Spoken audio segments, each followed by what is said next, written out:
Folks, here's a time lapse I've done in Premiere Pro, and this was totally made. This time lapse was inside the GoPro Hero 4. This is one frame every 0.5 seconds, so in other words 2 frames per second. I don't know if I'd use this much for driving videos. I don't even know how this is going to turn out on YouTube because of the compression. In Premiere it looks great. This is Highlands. I'm doing some stop frames here so you can see this is the town of Highlands, sort of a resort town with really a lot of money in it up in North Carolina. In the summer it swells to like 30,000 people there, maybe 2,500 in the winter. And this road I'm taking out is 6418, maybe is what it's called. And there's a lot of waterfalls. See this one here to the right? You can actually drive under that waterfall. But there are some very dramatic waterfalls down that gorge to the left. I'm actually going the wrong direction and I was in a hurry. I would have pulled over and shot some of those waterfalls. The gorge down to the left is formed by, I'm hoping to say it right, the Cullasaja River. I'm saying that totally wrong, I'm sure. But anyway, the locals there, I need to stop sometime and ask them. I never go up in this area very much. Had to go shoot some video there yesterday for my job and just put the GoPro on top of the car since I'd been shooting some GoPro video anyway. So I just stopped here and there just to show you how kind of precipitous it is off to the left and to show you the rocks, because the rocks are kind of cool looking too. You have to forgive me, I'm kind of choked up today. That place right there you saw, you could pull off in a beautiful, spectacular waterfall down in the valley behind you. So I'm thinking about going back up there again sometime soon and trying to shoot some of those waterfalls, because it would be nice to have in my little waterfall collection. So I'm headed toward Franklin, and there's a lot of history about Franklin. Maybe I can share that in a future video. This one is really just a test to see how in the world this 4K time-lapse will work, because I realize there's a lot coming at you. It's probably going to be very blocky on YouTube. This is a very satisfying video to watch here in the studio, though. It's pretty sharp, and you can see when those places when I hit the stops, when I hit the pause frames, that you can see what kind of clarity you would actually have if it weren't changing so much. But this is, now I'm headed kind of toward Waynesville. This is Highway 23, I'm pretty sure what it's called, 23, I believe. I come to the, I got to stop here so you can see it's a stop frame, how nice it would look there if we weren't going so fast. I'm coming up on a little town soon called Dillsboro, and it's you can take 2 minutes and just do a little loop there, get off the road and just at least see what's there, and that's kind of what I did because I was in a hurry to get back to work. But it's really worth staying. It's probably worth a couple hours visit there. Lots of little arts and crafts stores. There's a old narrow gauge steam train that runs through it. Here's Dillsboro. So I slow down to about 33% here so you can at least just get an idea of what's there. In the summer it's thriving. It's a lot of little restaurants and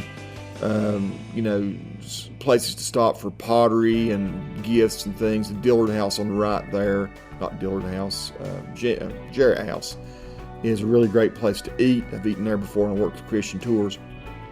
I'm going to pause here in a minute so you can see some snow. Back off to the left, you can see across those mountains a snowstorm starting to boil in.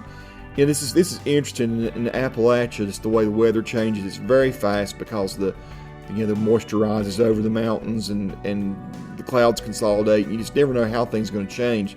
So we're going to go through a bit of a snowstorm. You see those little flakes of snow there where I've paused? You can see them in front of my car, just hanging in the air.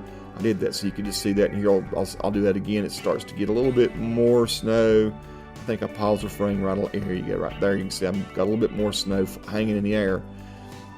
So yeah, that's what's happening over to the left, and eventually I kind of have to go into it, but it wasn't the kind of snow that stuck on the road. It's just the kind that really blew hard. So we had a good bit of snow. So I'm headed up toward Waynesville, and now I don't think I've passed it yet.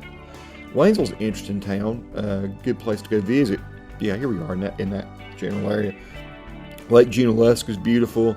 You can head up toward Cherokee and all, and much to see. Just lots of natural beauty, neat little places to shop. It's a good little store. So here I am, kind of in the middle of that little snowstorm.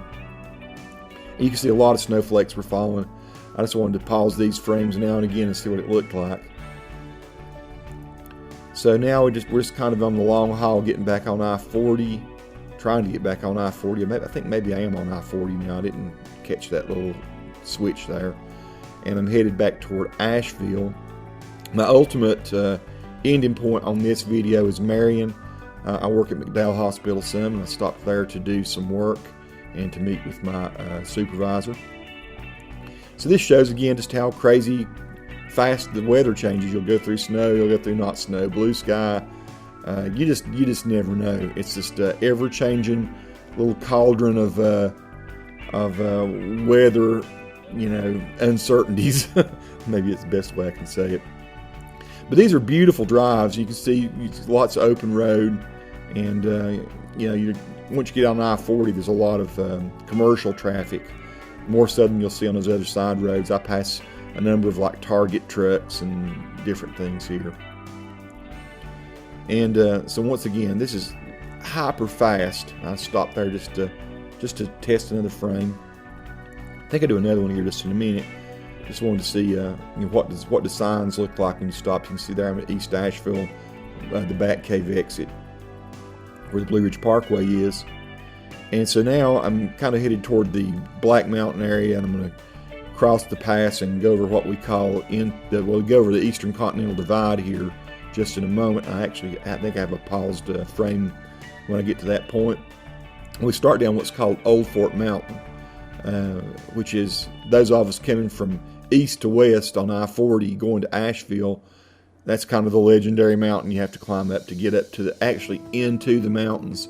Everything before you get to this pass coming from the other direction is really the Catawba Valley. So here we are. This is the beginning of the descent off of what we call Old Fort Mountain. And so this is pretty precipitous. You can't tell so much from this video, but you got a pretty steep grade. There are places where trucks have to pull off to the side and stop, and they have to gear really down. There are, the emergency ramps that they go off of. And here at this point, it looks like we're off of Old Fort Mountain. We've passed by Old Fort, or getting ready to. And Old Fort's kind of a cool little town too. You can stop off of I-40, and has a lot of history there, and actually has a geyser. I've never gone and visited it, but there's an actual geyser, like Old Faithful, not as big as that. And so now I've pulled off into Marion, and I'm going over to McDowell Hospital, and my video ends here. Hope you like this, folks. Hope it's been nice.